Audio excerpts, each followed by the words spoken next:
Ah yes, the old standby, the classic peanut butter and jelly sandwich.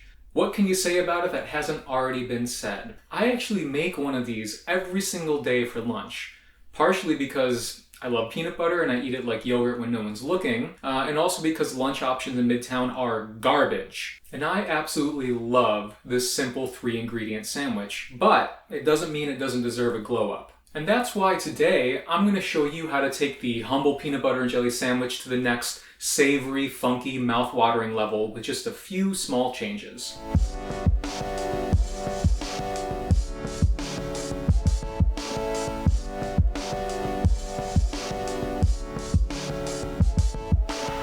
Okay, so instead of just 3 ingredients, you're going to need 5, plus a little elbow grease. First, you need some peanut butter. Now, usually I go for like a hella chunky peanut butter made of just peanuts and salt, but for this recipe, you'll get better results with a smooth, sweeter, brand name variety that has a little bit of added sugar.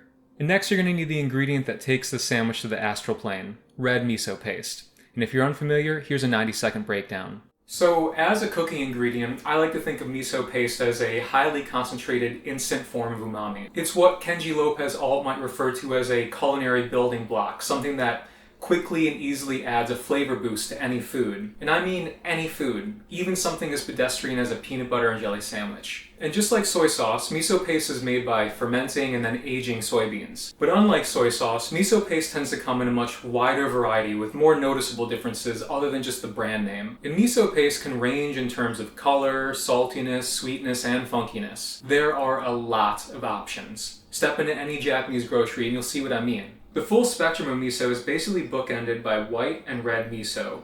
White, or shiro miso, is the youngest, is lighter in color, has a looser consistency, medium funk, and sweet notes. It is the most widely available type of miso, and if you've had a miso-infused dessert, or salad dressing, or marinade, it probably used white miso. Red, or aka miso, is aged for longer, is darker in color, and has a more pungent, funky saltiness.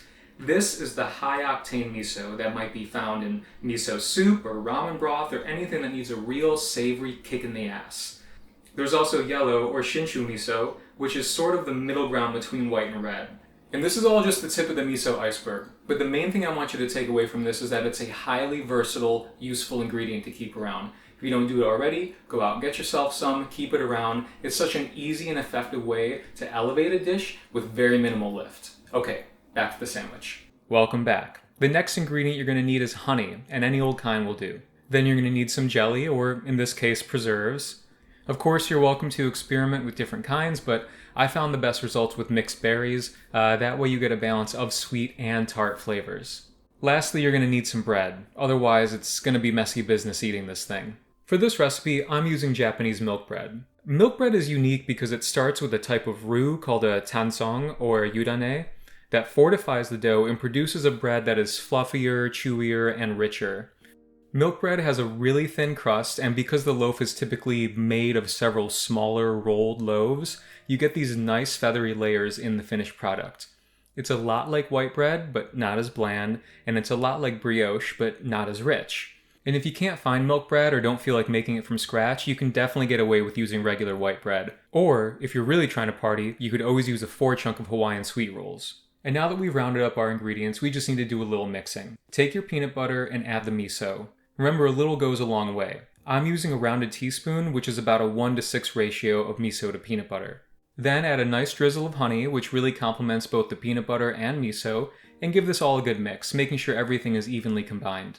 Then, grab your preserves, 2 pieces of bread, or 4 if Bae is hungry too, because it's time to construct the sandwich, which I'm going to show, but will not explain because I don't need to insult your intelligence.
And there you go.